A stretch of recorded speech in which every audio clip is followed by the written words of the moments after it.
سيدنا محمد وعلى آله وأصحابه أجمعين. اللهم صل على سيدنا محمد وعلى آل سيدنا محمد كما صليت على إبراهيم وعلى آل إبراهيم في العالمين إنك حميد مجيد. أعوذ بالله من الشيطان الرجيم. بسم الله الرحمن الرحيم. فاتخذ الله من ولد وما كان معه من إله إذا لذهب كل إله بما خلق ولعلى بعضهم على بعض سبحان الله عما يصفون. عالم الغيب والشهادة فتعالى عما يشركون. قال المؤلف المفسر رحمه الله تعالى أدام النفع بعلومه وعلومكم في الدارين آمين إلى أن قال ينزه تعالى نفسه أن يكون له ولد أو شريك في الملك والتصرف والعبادة. فقال تعالى فاتخذ الله من ولد وما كان معه من إله إذا لذهب كل إله بما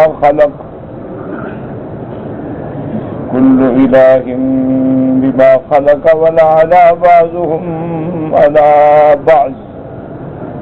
أي لو قدر تعدد الآلهة لانفرد كل منهم بما خلق وما كان ينتظم الوجود. والمشاهد أن الوجود منتظم متسق كل من العالم العلوي والسفلي مرتبط بعضه ببعض في غاية الكمال. ہم مفسر رحمۃ اللہ علیہ ان آیات کی تفصیل اور تشریح بیان فرماتے ہیں کہ اللہ تعالی کی ذات پاک ہے، منزہ ہے کہ اس کے لیے کوئی اولاد ہو، کیونکہ اللہ تبارک و تعالی جو ہیں وہ خالق بھی ہیں، مالک بھی ہیں، متصرف فی الامور بھی ہیں، معبود برحق بھی ہیں. تو ویسے بھی یہ عقل کا تقاضا ہے کہ کسی ایک ملک میں دو بادشاہ نہیں ہو سکتے، تو اللہ کی اس کائنات میں دو خدا بھی نہیں ہو سکتے، کیونکہ اگر اللہ تبارک و تعالی کئی خدا بنا دیتے یا کام تقسیم کر دیتے، جیسے کہ بعض کافر لوگوں کے عقیدے ہیں کہ الہ خیر الگ ہے اور الہ شر الگ ہے. وہ کہتے ہیں جو الہ خیر ہے وہ یزدہ ہے، اور جو الہ شر ہے نعوذ باللہ وہ اہرمن ہے. تو اسی طرح جیسے وثنیین اب جو ہندو ہیں ان کے عقیدے میں بھی تقریباً یعنی لاکھوں سے بلکہ کروڑوں دیوتا ہیں، اور ہر دیوتا کا کام جو ہے وہ تقسیم ہے. یہ قہر کا دیوتا ہے، یہ مہر کا دیوتا ہے، یہ کرشنا ہے، اور یہ فلاں ہے اور یہ فلاں ہے. یعنی مقصد یہ ہے عبادت کرنے والے تھوڑے ہیں اور خدا زیادہ ہے. تو اس لیے ہمیشہ یاد رکھیں کہ عقیدہ توحید میں یہ بنیادی بات ہے. اسی لیے ہم کلمہ مبارک جب پڑھتے ہیں لا الہ الا اللہ محمد الرسول اللہ، تو یہی اقرار ہوتا ہے کہ کوئی معبود برحق نہیں مگر اللہ. اور آگے پھر اللہ کی صفتیں ہیں، اللہ کے اسماء ہیں جو قرآن میں بھی ہیں اور احادیث مبارک میں بھی ہیں.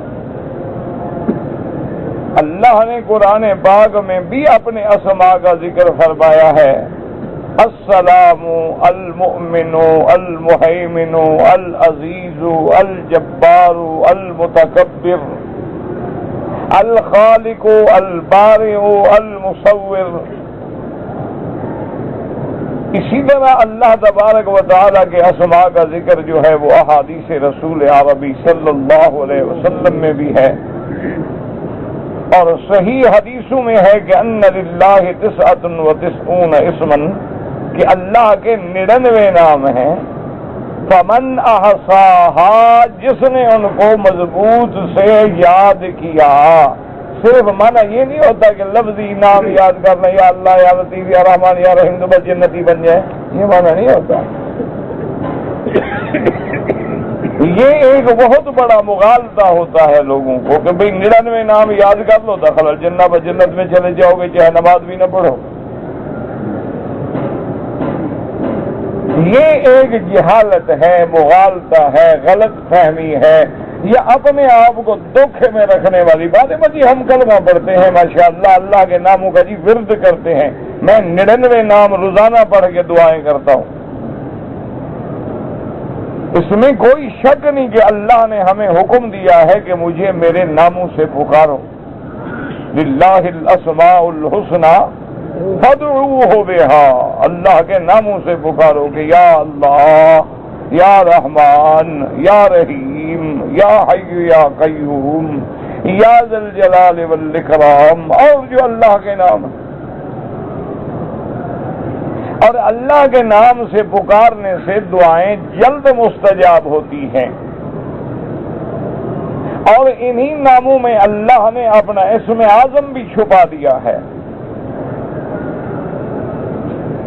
جیسے اللہ نے رمضان کے مہینے میں لیلۃ القدر کو چھپا دیا ہے، جیسے اللہ نے جمعہ کے دن میں وہ ساعہ مستجابہ، وہ گھڑی جس میں جو مانگو مل جاتا ہے، لیکن اس گھڑی کو چھپا دیا.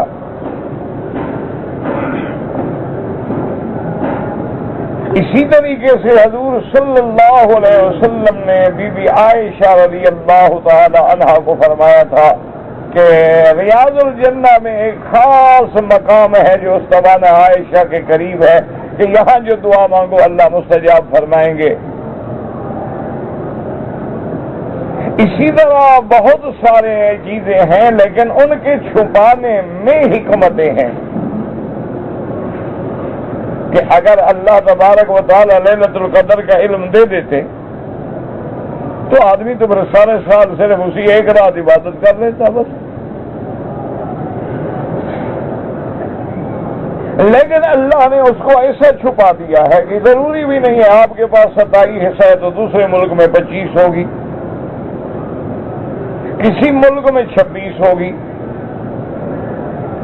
بس ہمیں صرف یہ حکم دیا گیا کہ تحروا فی العشر الاواخر، رمضان کے آخری 10 دنوں میں تلاش کرو.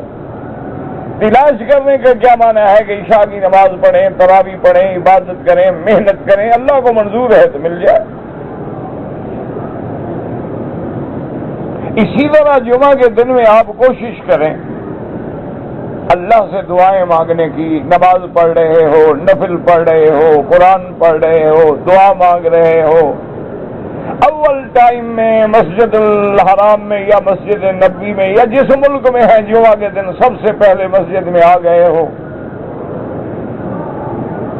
اور اسی طرح عصر سے لے کر مغرب تک کا جو وقت ہے اس میں اس ساعہ مستجابہ کا زیادہ امکان ہے کہ وہ گھڑی جو ہے زیادہ امکان علماء کہتے ہیں کہ عصر سے مغرب تک ہے، تاکہ آدمی عصر کی نماز پڑھ کے مسجد میں بیٹھ جائے اور عبادت میں اور دعاؤں میں لگ جائے. بعض علماء فرماتے ہیں کہ جب امام جمعہ کے خطبے کے لیے ممبر پہ آ کے بیٹھتے ہیں اور خطبہ شروع کرنے تک جو وقت ہے وہ اس میں ہوتی ہے گھڑی. اسی طرح اللہ کے نبی نے خود فرمایا ہے کہ اللہ کا اسم اعظم ہے. اور ایک حدیث صحیح میں یہ بھی فرمایا ہے کہ اسم اعظم الذی، جس سے اذا دعیت بہ استجاب، کہ جب مانگو تو مل جاتا ہے، تو فرمایا لا الہ الا انت سبحانک انی کنت من الظالمین. اسی طرح بعض روایات میں آیا ہے کہ آیت الکرسی میں اسم اعظم ہے. اسی طرح بعض آیات میں یہ بھی آیا ہے کہ سورۃ الحشر کی آخری آیات جو ہے اس میں اسم اعظم ہے. اسی طرح اولیاء اللہ نے یہ لکھا ہے کہ لفظ اللہ جو ہے یہی اسم اعظم ہے. وہ کہتے ہیں یہ اسم ذاتی ہے، باقی تمام اسما جو ہیں وہ تو اللہ کے صفاتی اسما ہیں۔ رحمان صفت ہے، رحیم صفت ہے، کریم صفت ہے، مالک صفت ہے، خالق صفت ہے، رزاق صفت ہے، وہاب صفت ہے، منان صفت ہے، حنان صفت ہے، موتی صفت ہے، مانے صفت ہے۔ تو وہ کہتے ہیں باقی تو سارے صفاتی اسما ہیں، اس میں ذات تو صرف لفظ اللہ ہے۔ اسی لیے بعض علماء نے یہ بھی استنباط کیا ہے کہ حضور کی حدیث مبارک ہے، آپ نے فرمایا کہ لا تقوم الساعۃ، اس وقت تک قیامت قائم نہیں ہوگی جب تک پوری دنیا میں ایک بندہ بھی اللہ اللہ کہہ رہا ہے تو قیامت نہیں آئے گی۔ قیامت تب آئے گی جب اللہ کا نام لینے والا کوئی نہیں بچے گا۔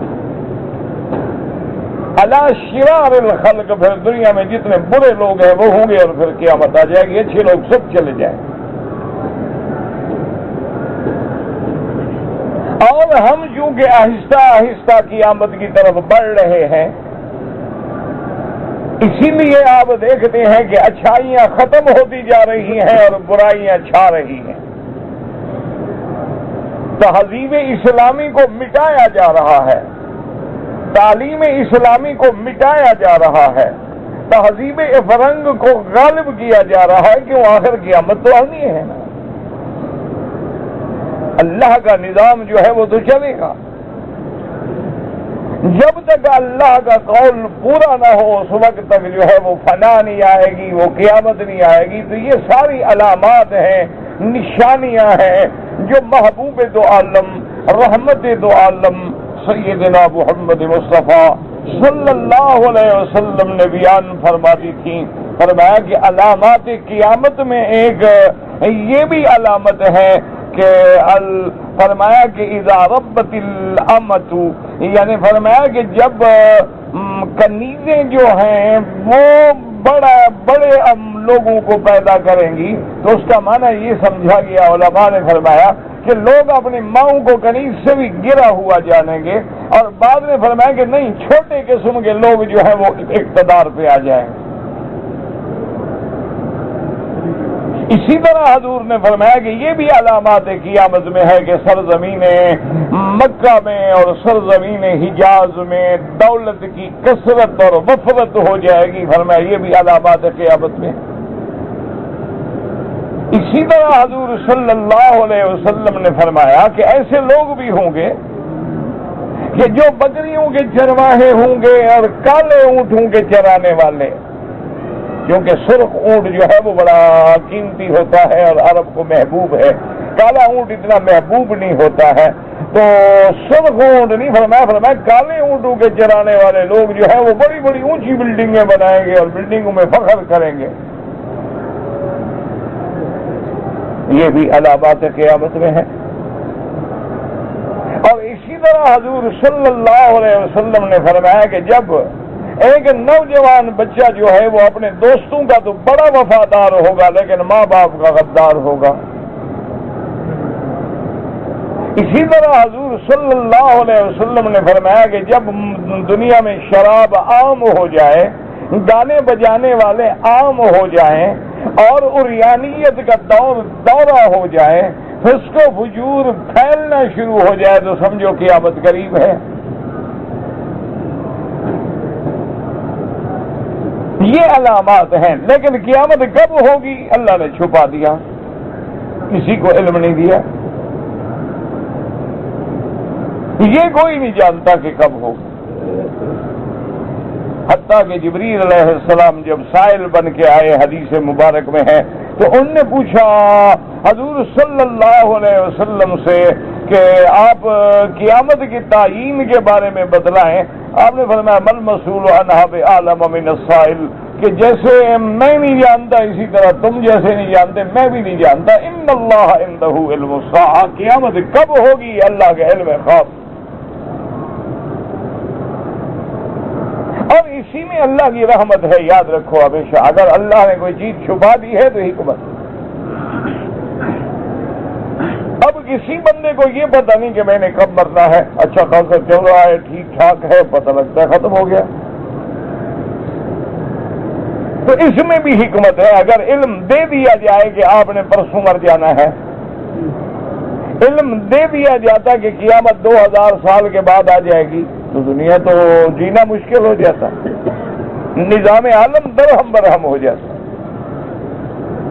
تو اس لیے ہمیشہ یاد رکھیں کہ اللہ کی ذات پر بھی ایمان، اللہ کے اسماء پر بھی ایمان، اللہ کی صفات پر بھی ایمان، اور 99 ناموں کے محفوظ کرنے کا معنی یہ ہے کہ ان ناموں میں جو اللہ نے اپنی صفات کا ذکر کیا ہے وہ صفتیں اپنے اندر پیدا کرو۔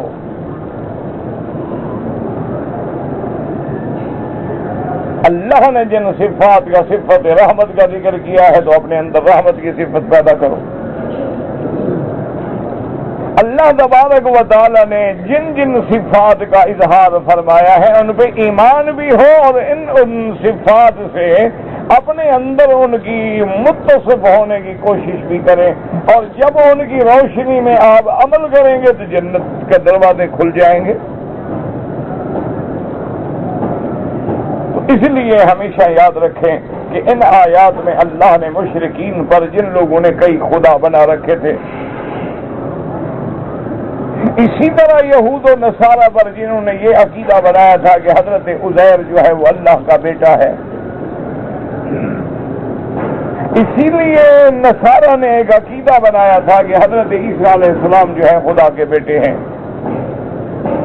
اور صحیح حدیث میں واقعہ موجود ہے کہ جب وفد آیا عبد المسیح کی قیادت میں نجران سے نصارہ کا مدینہ منورہ میں، اور میرے محبوب دو عالم سیدنا محمد مصطفیٰ صلی اللہ علیہ وسلم کی خدمت میں حاضر ہوئے، تو انہوں نے کہا کہ یا رسول اللہ، ہم لوگ لڑائی نہیں چاہتے ہیں، ہم چاہتے ہیں آپ سے مذاکرات کریں، آپ سے بات کریں، اور معاملات کو جو ہے وہ باتوں سے حل کیا جائے۔ ہم نے کہا بڑی اچھی بات ہے، ہم تو خود یہی چاہتے ہیں۔ بڑا تفصیلی واقعہ ہے، بہرحال انہوں نے کہا کہ یا رسول اللہ صلی اللہ علیہ وسلم، آپ کا سیدنا عیسیٰ ابن مریم کے بارے میں کیا عقیدہ ہے؟ حضور صلی اللہ علیہ وسلم کہ سیدنا عیسیٰ ابن مریم رسول اللہ ہیں، کلمۃ اللہ ہیں، روح اللہ، وہ تو اللہ کا شان والا پیغمبر ہے، اللہ نے ان کو معجزات سے نوازا ہے۔ امہ صدیقہ، ان کی والدہ شان والی بی بی ہیں، پاک ہیں، طاہرہ ہیں، مطہرہ ہیں، اور اللہ نے عیسیٰ علیہ السلام کو زندہ آسمانوں پہ بٹھایا ہے۔ تو جب حضور نے تعریف بیان کی، انہوں نے کہا کہ یا رسول اللہ، اب ہم ایک دوسرے کے قریب آ گئے ہیں کہ مانتے تو آپ بھی ہیں، مانتے ہم بھی ہیں، تو قریب تو آ گئے ہم۔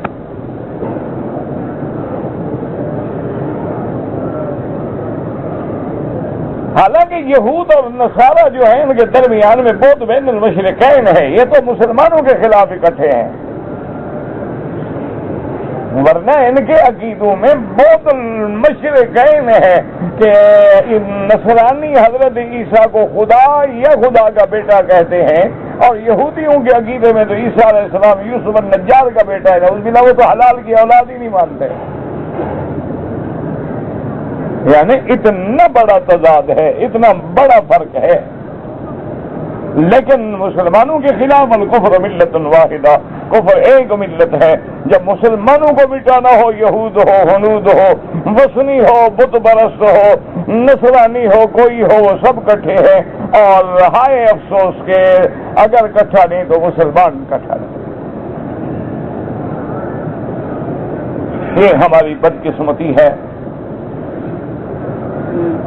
ورنہ اللہ تبارک و تعالی نے مسلمانوں کو، عالم اسلام کو ہر لحاظ سے ایسی چیزوں سے اور ایسی نعمتوں سے نوازا ہے کہ اگر آج ہم میں اتحاد ہو تو کفر ہمارے دروازے پہ پڑا ہو۔ اللہ نے مسلمانوں کو بڑی طاقت دی ہے، لیکن جب ہم اپنی نعمتوں کو خود ٹھکرا دیں تو کیا علاج ہے؟ لوگ کہتے ہیں دیکھو جی آج کافروں کے پاس دولت ہے، دنیا ہے، پیسہ ہے، طاقت ہے، مسلمان کمزور ہیں، تو اس کی مثال ایک بزرگ نے بیان کی. انہوں نے کہا کہ دیکھو ایک آدمی کا بیٹا گیا تھا کسی غیر ملک میں پڑھنے کے لیے. وہ واپس آ رہا تھا تو گھر میں خوشیاں تھی کہ اتنے عرصے کے بعد ہمارا بیٹا ماشاءاللہ ڈگری لے کے آ رہا ہے. تو اب باپ بھاگ رہا ہے, ماں بھاگ رہی ہے, بہنیں بھاگ رہی ہیں, نوکر بھاگ رہے ہیں, گھر ٹھیک کرو, رنگ کرو, صفائی کرو اور کھانے بڑے اچھے سے اچھے باورچی منگواؤ, ہمارا بیٹا آ رہا ہے, اعلیٰ کھانے بنواؤ. اور جناب گھر میں کھانے پک رہے ہیں, بڑی اعلیٰ ڈشیں تیار ہو رہی ہیں اور بیٹا تشریف لے آئے. اب جناب جب کھانے کا وقت آیا تو وہ کھانے کے ایک ایک چیز کو دیکھ رہا ہے. ہاں اس میں تو گھی ہے, او یہ تو بنا ہے کھانا, اس میں میٹھا ہے اور میں تو ڈائٹنگ پہ ہوں. اثرات ہوتے ہیں نا انگریز کے. اب جناب وہ سارے کھانے پہ کسی پہ کوئی اعتراض, کسی پہ کوئی اعتراض, کسی پہ کوئی اعتراض. میں یہ نہیں کھاتا ہوں, میں تو بس وہ برگر کھانے والا بندہ ہوں. پیزا کھا جائیں گے چاہے ساری دنیا کی چربی اس میں ہو. کیوں؟ کافروں کا بنا ہوا ہے نا, فارمولہ تو ان کا ہے نا, چاہے ہاتھ مسلمان کا استعمال ہو. وہ ان کو اگر زہر بھی پلا دیں تو پی جائیں گے, کیونکہ وہ کہتے ہیں کہ اچھی طرح ریفائن ہوگی, صاف ہوگی.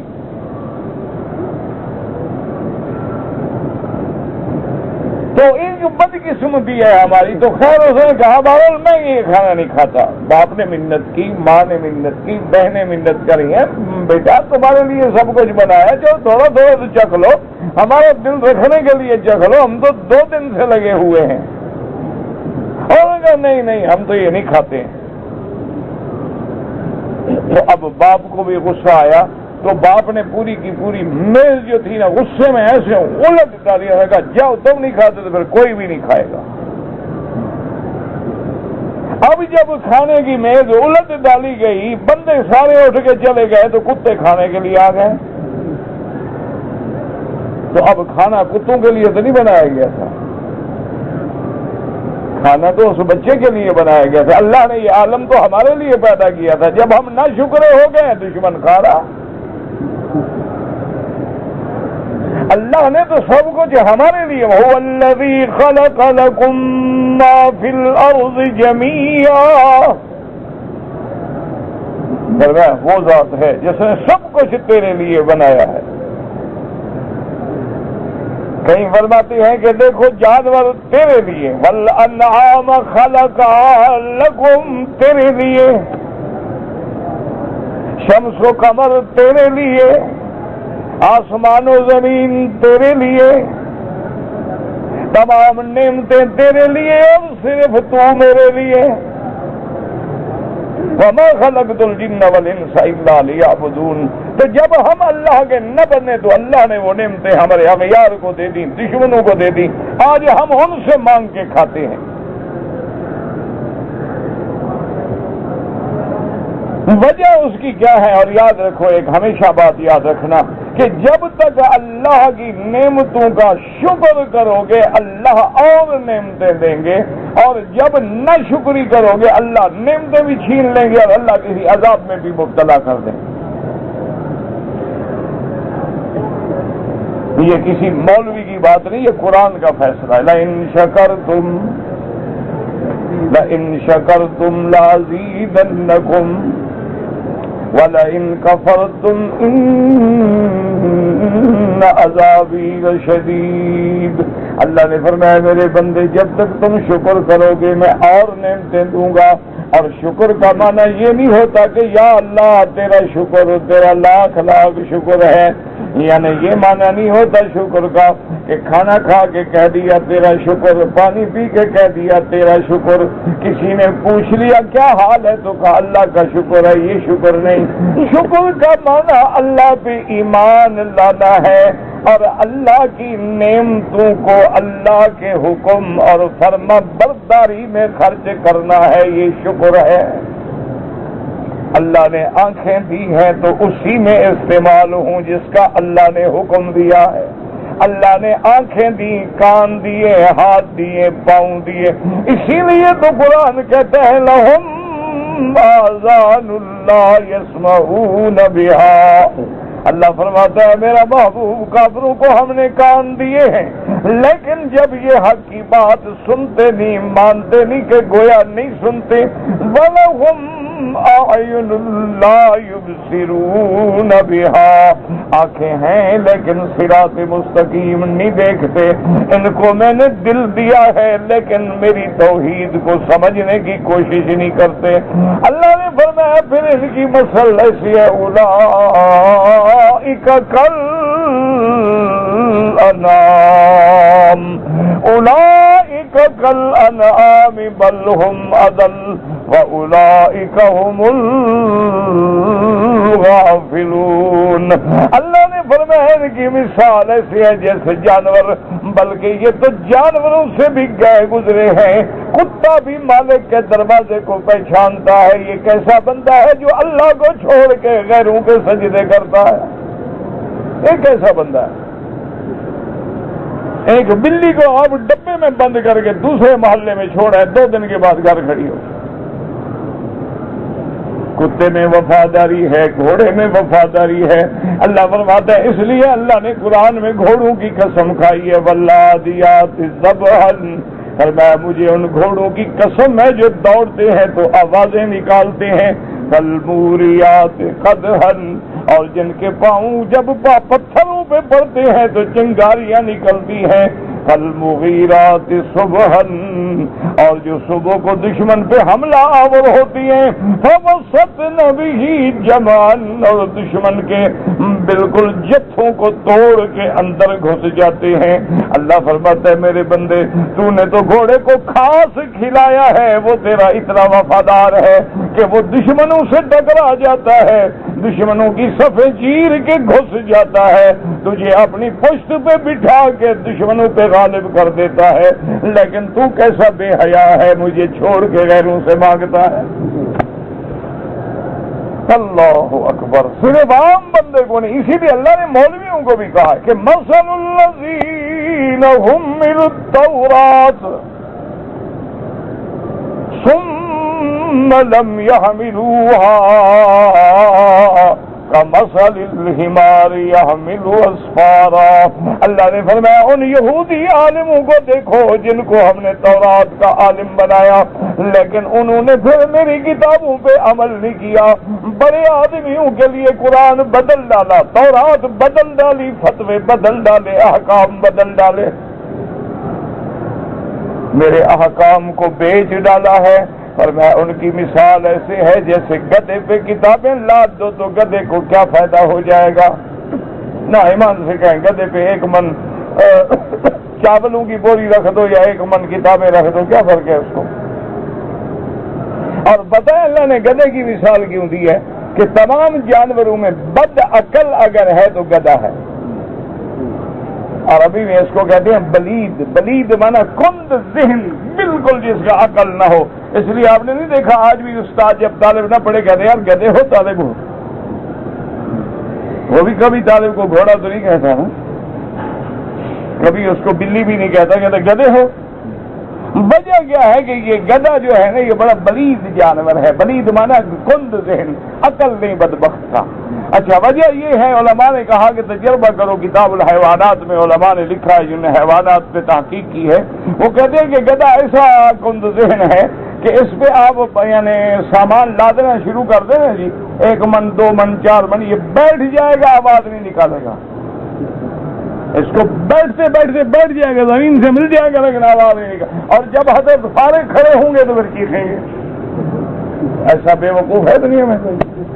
ورنہ جیسے جانور پہ بوجھ ڈالو چیخے نا کہ بھائی بوجھ زیادہ ہو رہا ہے میں نہیں برداشت کر سکتا، لیکن بوجھ ڈالتے جاؤ گے بیٹھ جائے گا، زمین سے مل جائے گا لیکن بولے گا نہیں۔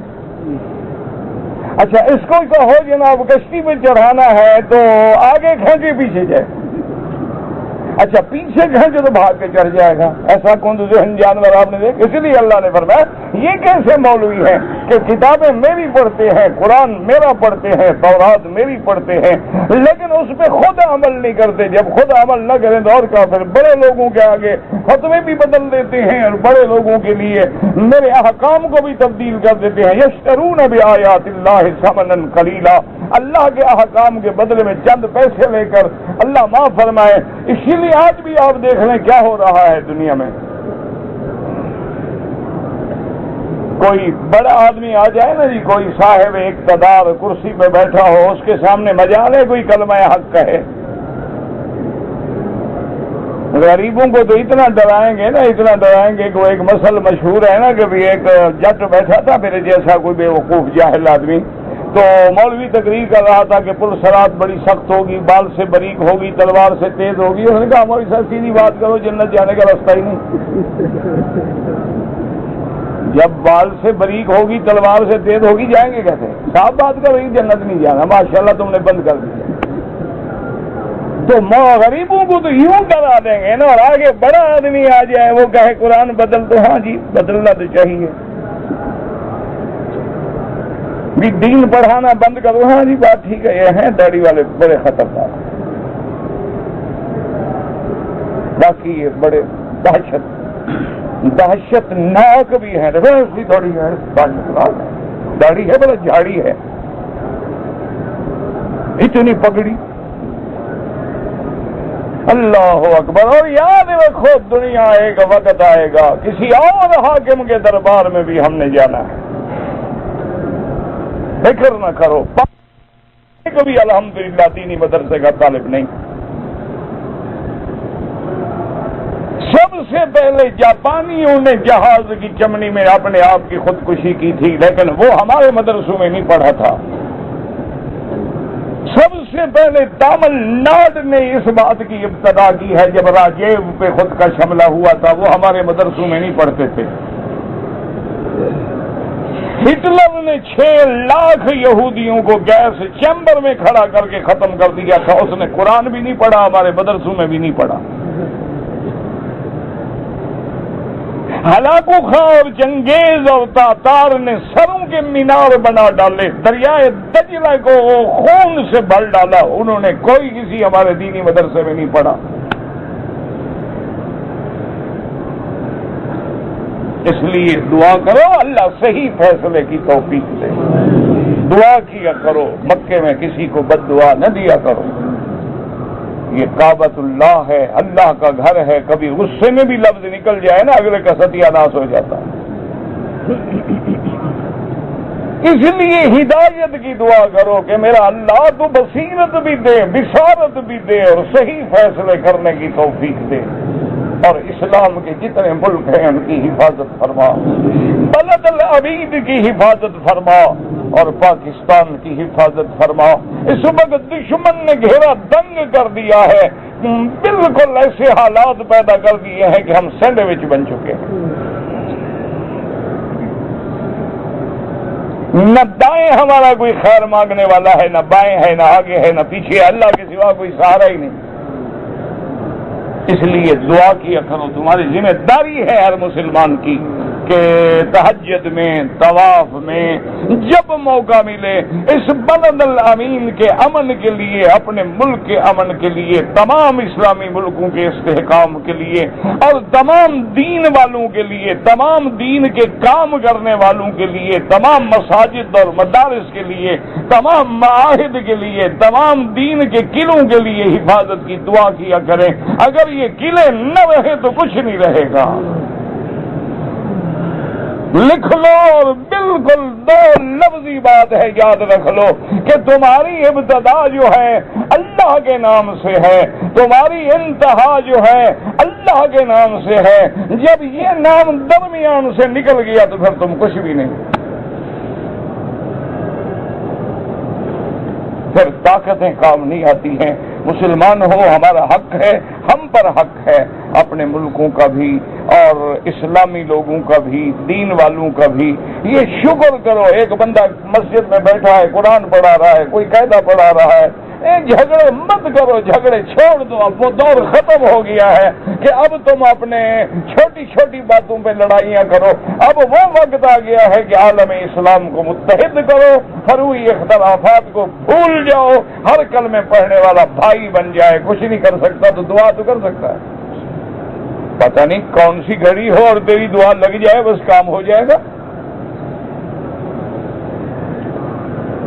تو اس لیے ہمیشہ یاد رکھیں کہ نصارہ نے کہا کہ یا رسول اللہ صلی اللہ علیہ وسلم، میں نے پہلے بھی آپ سے عرض کیا تھا کہ بہت بڑے لوگوں نے ایک ریڈیو ہے ہیوسٹن سے، وہ اور مختلف سوالات کبھی کبھی پوچھتے رہتے ہیں، انہوں نے کہا جی آج کل ہم تو کوشش کر رہے ہیں اور یہود و نصارہ جو ہیں انٹرنیشنل لیول پہ کوشش کر رہے ہیں کہ تمام ادیان متحد ہو جائیں، تمام مذاہب متحد ہو جائیں، جھگڑے مٹ جائیں۔ میں نے کہا بالکل ہم تو تیار ہیں، ہم تو کر چکے ہیں، تم نہیں کرتے ہو۔ انہوں نے کہا جی وہ کیسے؟ انہوں نے کہا ہم تو عیسیٰ علیہ السلام کو مانتے ہیں اور موسیٰ علیہ السلام کو بھی مانتے ہیں، تم ہمارے نبی کو مان لو، بس اتحاد ہو گیا۔ تو اتحاد میں کون رکاوٹ ہے؟ ہم تو ماننے والے ہیں، جھگڑا تو وہ کرے گا جو نہ ماننے والا ہو۔ ہم تو عیسیٰ علیہ السلام کے بھی غلام ہیں، موسیٰ علیہ السلام کے بھی غلام ہیں، ہم تو سرکار دو عالم رحمت دو عالم کے بھی غلام ہیں، اور ہم تو اتنے پکے غلام ہیں کہ عیسیٰ علیہ السلام کے نزول کے قائل ہیں کہ وہ آگے دین محمد مصطفیٰ کی تصدیق کریں گے اور دین عربی، دین اسلام، دین محمدی کو غالب کریں گے۔ اور ہم تو آج بھی برملا اپنے مدرسوں میں، اپنے تقریروں میں بتاتے ہیں کہ 50 نمازیں تھیں، اگر موسیٰ علیہ السلام مشورہ نہ دیتے تو پتہ نہیں حضور کی امت پہ کیا گزرتی۔ ہم تو مانتے ہیں جھگڑا تمہاری طرف سے، تم ہمارے نبی کو مان لو، بات ختم ہو گئی۔ لیکن دعا کریں، یہ سب اصل میں کیا ہے؟ ایک جال ہے، نیت نہیں۔ نیت ہو تو مسئلہ تو حل ہو سکتا ہے، کوئی مسئلہ ہی نہیں ہے۔ کون سا دنیا میں مسئلہ ہے جو حل نہیں ہو سکتا؟ نیت تو ہو۔ تو اب جناب وہ کہنے لگے کہ یا رسول اللہ صلی اللہ علیہ وسلم اب بات قریب آ گئی ہے، آپ کا ہمارا فیصلہ ہو سکتا ہے۔ آپ تو عیسیٰ علیہ السلام کی بڑی شان بیان فرماتے ہیں، تو بس صرف ایک بات باقی ہے، آپ اس کا جواب دے دیں تو پھر ہم غور کرتے ہیں۔ حضور نے فرمایا وہ کیا ہے؟ فرمایا کہ انہوں نے کہا کہ یا رسول اللہ حضرت عیسیٰ علیہ السلام بغیر باپ کے پیدا ہوئے یا عیسیٰ علیہ السلام کے لیے مسلمان کوئی باپ مانتے ہیں؟ حضور نے فرمایا نہیں، بغیر باپ کے پیدا ہوئے۔ کہ اللہ نے اپنی قدرتوں کا کمال دکھایا ہے۔ انہوں نے کہا حضرت اگر یہ بات آپ مانتے ہیں تو اور مسئلہ قریب ہو گیا، اب تو بالکل ہم 90% قریب آ گئے۔ تو انہوں نے کہا یا رسول اللہ صرف ایک بات کہ عیسیٰ علیہ السلام بغیر باپ کے پیدا ہوئے ہیں، ہمیں پوری تاریخ انسانیت میں بغیر باپ کے کوئی اور بچہ دکھلا دیں، ہم آپ کی بات مان لیتے ہیں، ورنہ پھر آپ ہماری بات مان لیں کہ وہ اللہ کا بیٹا ہے۔ کہ بھئی بغیر باپ کے جو پیدا ہوا ہے، یا تو ایک اور مثال بھی دے نا، کوئی ایک اور بچہ بھی دکھائے نا جو بغیر باپ کے پیدا ہوا ہو۔ اور اگر دنیا میں ایسا اور کوئی بچہ نہیں، صرف عیسیٰ علیہ السلام ہیں، تو پھر ہماری بات مان لو کہ خدا کا بیٹا ہے۔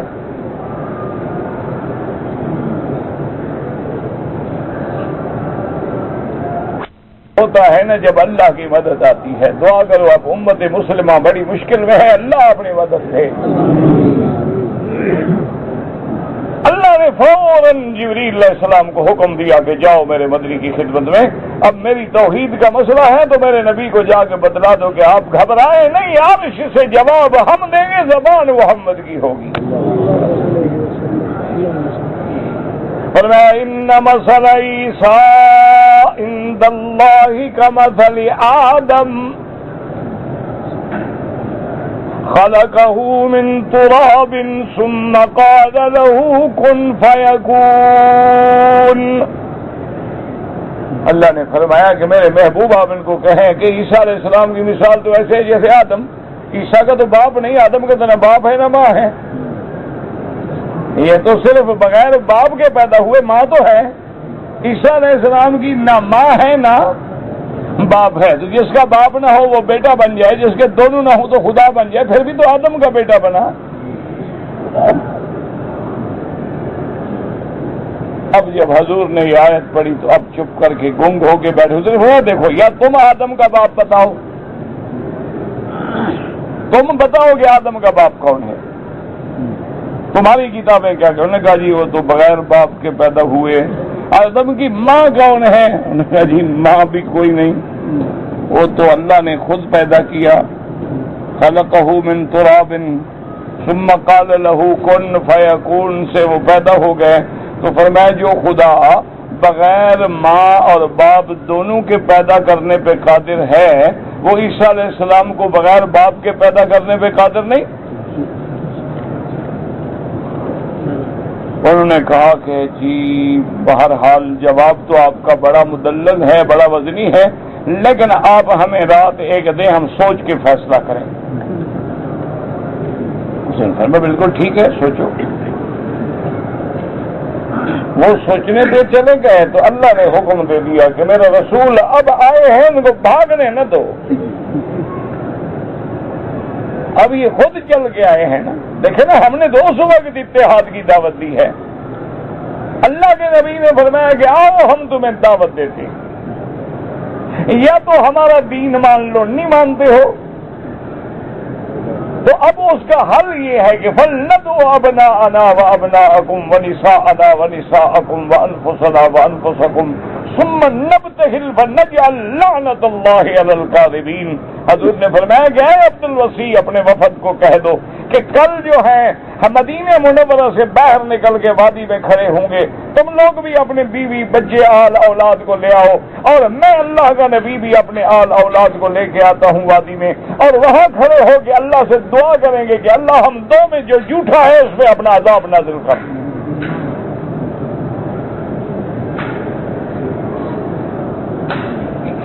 اس کو کہتے ہیں مباہلہ۔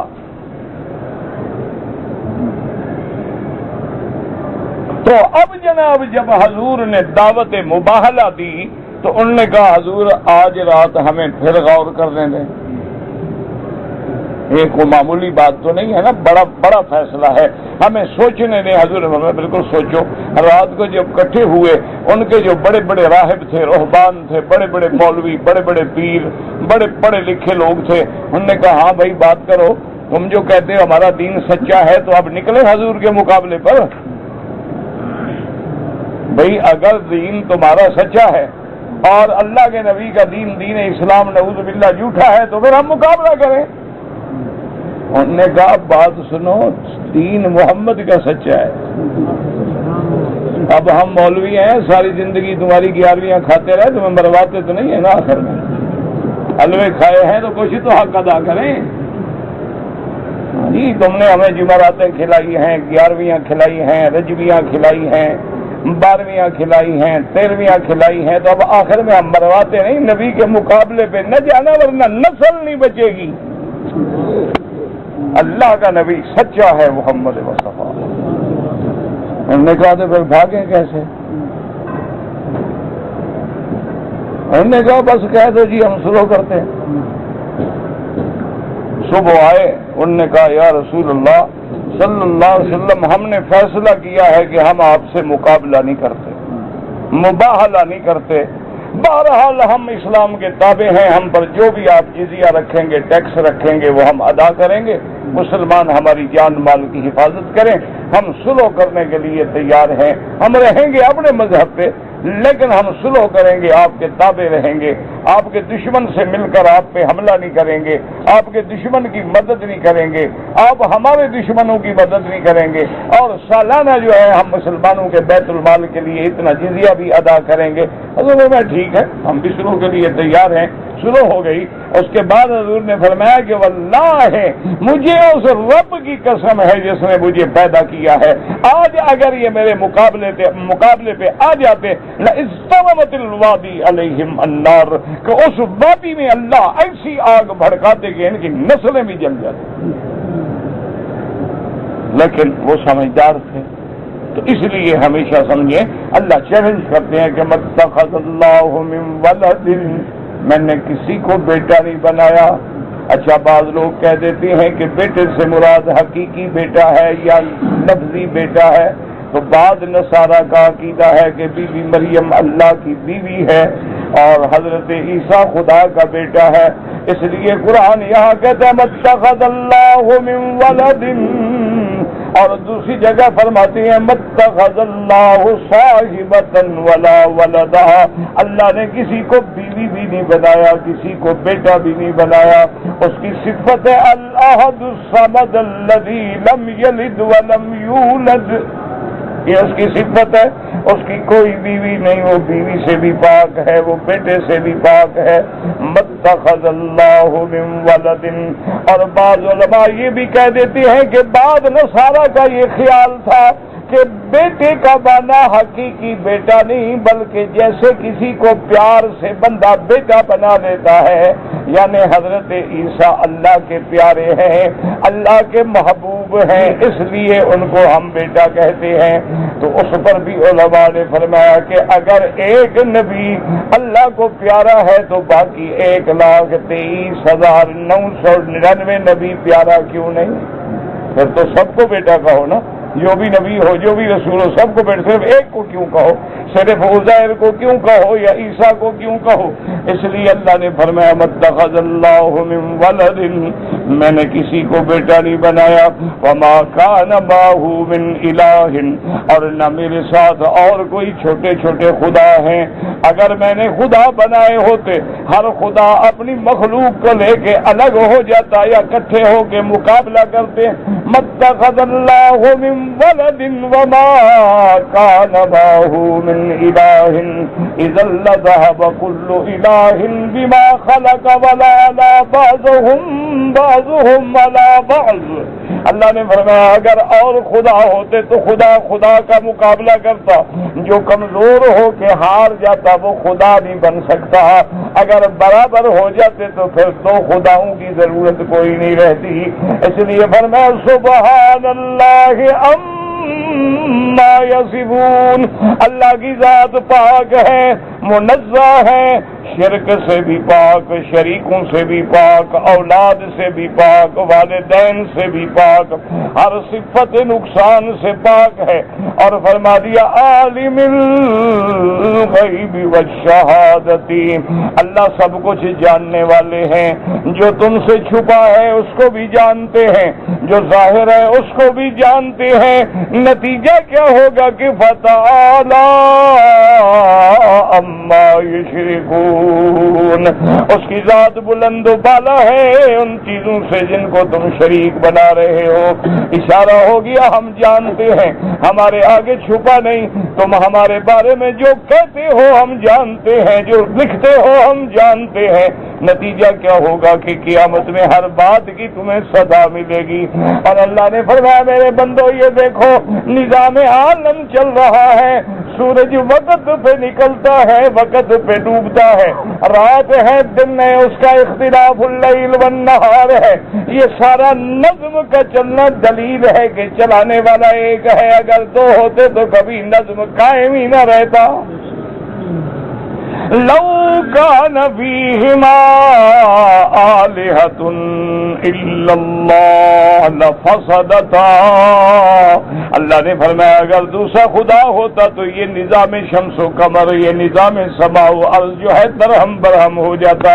ایک خدا کہتا رات رہنے دو، ایک خدا کہتا نہیں میں تو دن نکالنا چاہتا ہوں، ایک خدا کہتا ہے اس کی عمر 100 سال کر دو، دوسرا کہتا ہے نہیں 80 سال کر دو۔ وہ تو ایک ایک بات پہ لڑائی ہوتی، نظام عالم قائم ہی نہ رہتا۔ نظام عالم بھی اس کی الوہیت سے قائم ہے، اور پوری دنیا میں امن بھی اللہ پہ ایمان لانے سے قائم ہے۔ اس لیے الحمدللہ ایمان علم، امن کا علم بردار ہے، اور اسلام سلامتی کا دعوے دار ہے۔ اللہ سے دعا کریں کہ اللہ ہمیں ایمان و اسلام پہ قائم و دائم رکھے۔ اللهم اشفنا واشف مرضانا ومرضى المسلمين۔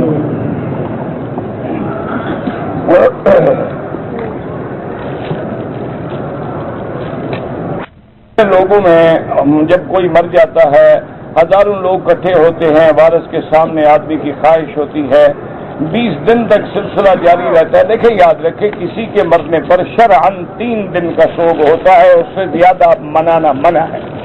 صرف بیوی کے لیے ہے کہ 4 مہینے 10 دن جو ہے وہ عدت میں گزارے گی، ورنہ اور کوئی بھی آدمی ہو تو 3 دن سے زیادہ منع ہے۔ باقی آگے تعزیت کرنا، ان کو دعا کرنا، صبر کی تلقین کرنا، یا یہ چاہنا کہ بھئی وارث دیکھیں گے میں بھی آیا تھا تو اچھی بات ہے، یہ تو کوئی بری بات نہیں۔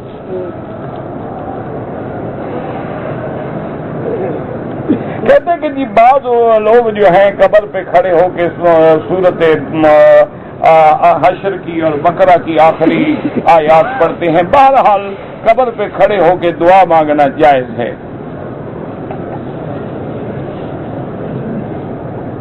میں نے اپنے بہن بھائیوں کے لیے طواف کیے ہیں، انہوں نے مجھے نہیں کہا تھا میرا بھائی ان کے لیے طواف نہ کریں، طواف اپنے لیے کریں، ان کے لیے دعا کیا کریں۔ دعا کرو اللہ ان کو نصیب کرے، زندہ ہیں تندرست ہیں، آئیں خود حاضر ہوں۔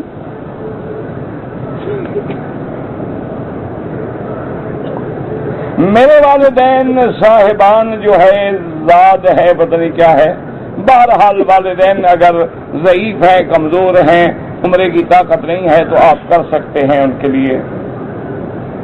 کہتے ہیں کہ جی ہمارے ملک میں رواج ہے کہ لڑکی کو جب گھر سے رخصت کرتے ہیں تو ان کے سر پہ قرآن رکھتے ہیں، یہ بالکل بدعت ہے اور گناہ ہے کہ ساری زندگی تو لڑکی نے نہ قرآن پڑھا ہے نہ قرآن پہ عمل کیا ہے، ابھی بھی بیوٹی پارلر سے تازہ میک اپ کرا کے بال کٹوا کے آئی ہے اور قرآن کو گواہ بنا رہے ہو کہ گواہ ہو جاؤ قیامت میں کہ اس نے تمہارے حکم کو توڑا تھا۔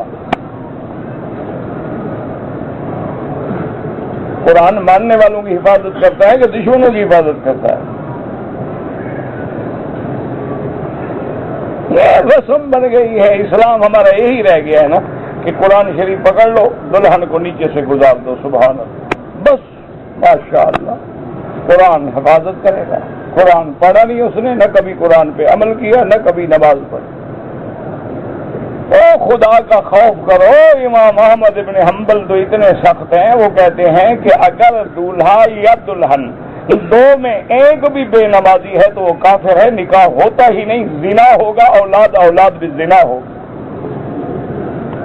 پہلے یہ تو فیصلہ کرو، نماز پڑھتے ہیں؟ امام احمد ابن حنبل تو اتنا سخت ہیں، اور وہ اکیلے بھی نہیں، شیخ الاسلام ابن تیمیہ ان کے ساتھ ہیں، شیخ الاسلام القیم ان کے ساتھ ہیں اس مسئلے میں۔ یہ تو شکر کرو کہ باقی ائمہ کہتے ہیں کہ فاسق فاجر ہے، گناہ گار ہے، کافر نہیں، ورنہ ان کے نزدیک تو کافر ہے، ایک نماز چھوڑنے والا کافر ہے۔ وہ خود نہیں کہتے ہیں، وہ بھی حدیث ہے، من ترک الصلاۃ متعمدا فقد کفر۔ حضور نے فرمایا کہ جس بندے نے جان بوجھ کے نماز چھوڑ دی وہ تحقیق پکی بات ہے کہ اس نے کفر کیا۔ کہتے جی کہ طواف کرنے ہوئے کھجور کھا لیں تو کلی کرنی چاہیے؟ نہیں کرنی چاہیے۔ پہلے تو کھجور بھی نہیں کھانی چاہیے، کھانے پینے کی جگہ ہے یا عبادت کرنے کی جگہ ہے؟ ایک ہے کہ وہ آدمی روزے سے ہے، مجبور تھا، اذان ہو گئی، افطار کے لیے اس نے ایک آدھا کھجور کا دانہ کھا لیا تاکہ اس افطار میں تاخیر نہ ہو، ورنہ تمام کھانے پینے کی جگہ نہیں ہے۔ آج کل تو ماشاءاللہ مزہ ہے جی، ابھی تھوڑے دن باقی ہیں، ایک ہاتھ میں موبائل ہوگا، ایک میں سینڈوچ ہوگا، تمام تھوڑا ہے تو پکنک پہ آئے ہوئے ہیں لوگ، عمرہ کرنے تھوڑا آئے ہیں، جیسے آئے تھے اسی طرح چلے جائیں گے۔ یہ تو آج کل رواج ہے، بڑے آدمیوں کا ایک سمبل ہو گیا ہے کہ چلو یورپ نہ گئے عمرے پہ گئے۔ اچھا جی عمرے پہ گئے تو آپ نے کہاں ٹھہرے، قیام کہاں کیا، یہ بھی ایک سمبل میں شامل ہے۔ انا للہ و انا الیہ راجعون، یہ تو مٹنے کی جگہ تھی، ہم اپنے آپ کو مٹانے کے لیے آتے۔ کیا ہے جی، پہلے اگر غسل جنابت ہے تو پہلے آپ اپنے بدن کو استنجا کریں، جہاں جہاں کچھ لگا ہے اس کو دھو ڈالیں، اس کے بعد وضو کریں نماز والا، جیسے نماز کا وضو کرتے ہیں، باقاعدہ کلی کریں، غرارہ کریں، ناک میں پانی دیں، چہرہ دھوئیں، ہاتھ دھوئیں، پھر پورے بدن پہ پانی بہائیں۔ اگر جگہ صاف ہے، پتھر ہے تو پاؤں بھی دھو لیں، اگر جگہ خراب ہے تو سب کچھ نہا کے پاؤں بعد میں دھو لیں۔ جو ہے ہم 3-4 کو بخش دیں، ایک ایک کے لیے ہوتا ہے، تم ایک کر کے ساری امت سے جان چھڑانا چاہتا ہے۔ اگر طواف کرنے والے نے ثواب کسی کے لیے بخش دیا اس کو بھی ثواب ملے گا، بالکل ملے گا۔ اگر کسی نے قضا نماز پڑھ لی عصر کے بعد جائز ہے۔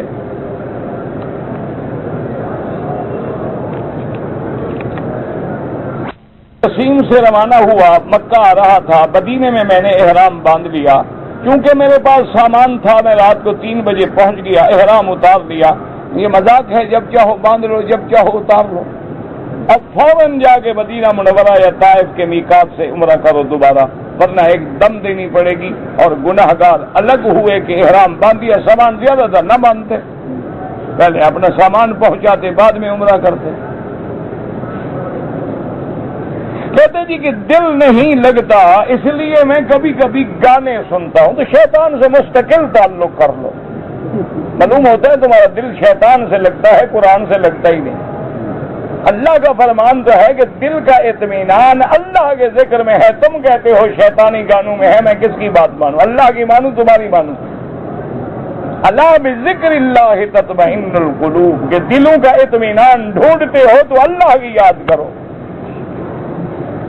تو بابا گانے شیطانی کام ہے، ان میں دل لگتا نہیں، انشاءاللہ اور بگڑے گا۔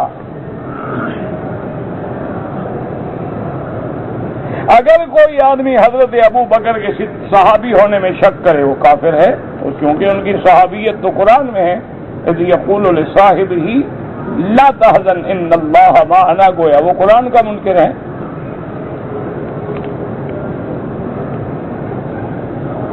کہتے جی کہ ہمارے ملک میں ایک فرقہ ہے جو جمعہ کے دن دوسری آذان کو حضرت عثمان کی بدعت کہتے ہیں، اللہ ان کو ہدایت دے۔ عثمان خلیفہ راشد ہے، اور خلیفہ راشد کا عمل سنت ہوتا ہے، بدعت نہیں ہوتا۔ علیکم سنتی و سنت الخلفاء الراشدین۔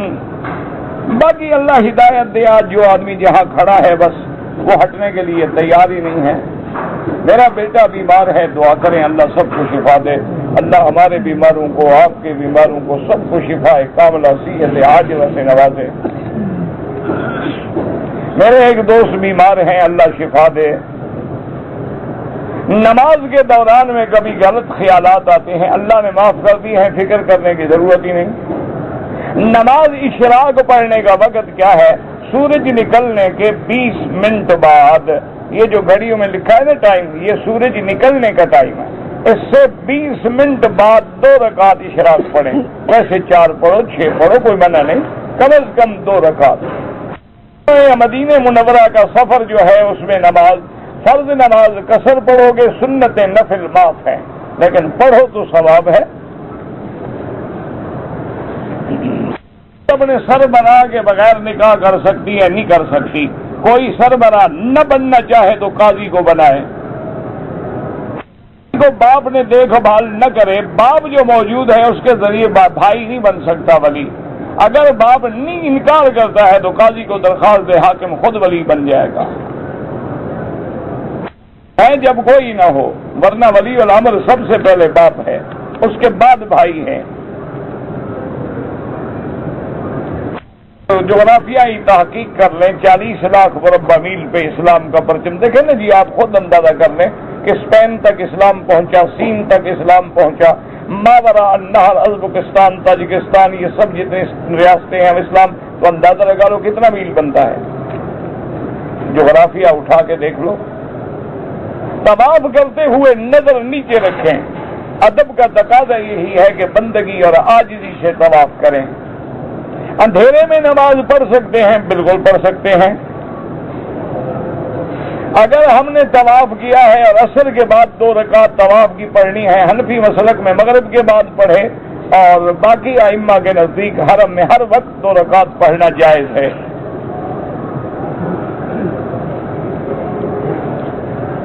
ہمارا بھائی ہے بنگلہ دیش میں، وہ حج کرنا چاہتا ہے، غریب ہے، اس کو حج فرضی نہیں، میں اس کو زکوٰۃ کا پیسہ دے دوں، تم جانو پیسہ دے دو، اب اس کی مرضی، اس کو پابند نہیں کر سکتے ہو کہ اس پیسے سے حج کرو، تم اس کو پیسے دے دو، وہ پیسوں کا مالک بن جائے، تیری زکوٰۃ ادا ہو جائے، اب اس پیسے کو جہاں چاہے خرچ کرے۔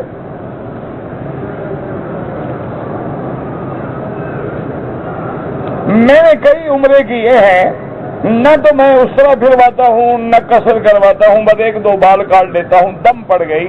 آئندہ ایسی غلطی نہ کرنا کہ یا تو اس طرح پھروائیں یا بال سارے سر سے کٹوائیں، کم از کم چوتھا حصہ بالوں کا کٹ جائے، یعنی اتنے بال ہیں اتنے بال سارے سر کے کٹ جائیں۔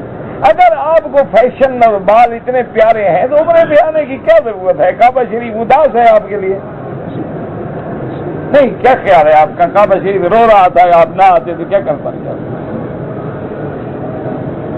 آپ کو؟ یعنی حضور کے بالوں سے بھی تمہارے بال قیمتی ہیں۔ سرکار دو جہاں تو اس طرح پھروائیں، اور امتی پوچھے جی کٹنگ کرا دو، جی کٹنگ کرا دو، کٹنگ کرا دو، تاکہ انگریز ناراض نہ ہو۔ پھر عمرے پہ آنے کا دینے کا بھی فائدہ نہیں، جو مرضی آئے کسی عالم سے پوچھو،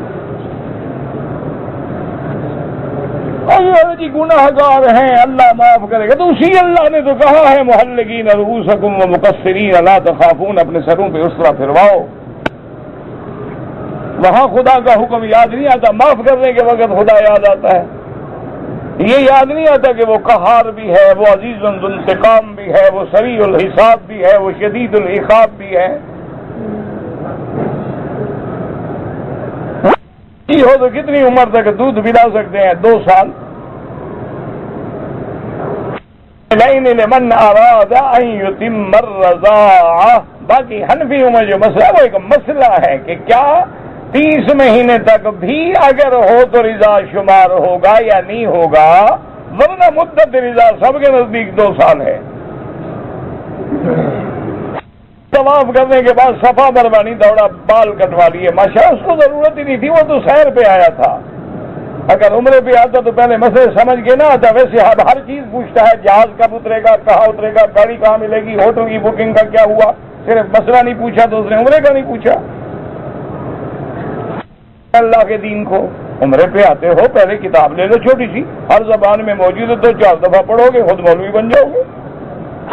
کسی پی ایچ ڈی کو یا کسی ڈبل ایم اے کو بلا لینا، تمہارا جنازہ انشاءاللہ پڑھ دے گا، نہیں تو بائی تو کرے گا نا، اتنا تو اس کو بھی آتا ہے۔ یہ ہم جو دیکھتے ہیں بعض لوگ اللہ اکبر کے بجائے اللہ اکبر کہتے، بابا ان کی زبان ایسی ہے، وہ کہتے اکبر ہے، سمجھا اسی طرح جاتا ہے۔ ہمارے بہت سارے مہاجر لوگ ہیں راجستھانی، ان کو کہو نا ذرنی والمکذبین، وہ کہیں گے جرنی والمکذبین، تو اس میں کیا ہے؟ وہ بیچارہ اپنی طرف سے صحیح پڑھ رہا ہے، غریب کرے کیا، اس کی زبان ایسے ہے۔ یہ ہمارے جو تکرونی بھائی ہیں، انا اعطیناک الکوثر، اب کوثری بھی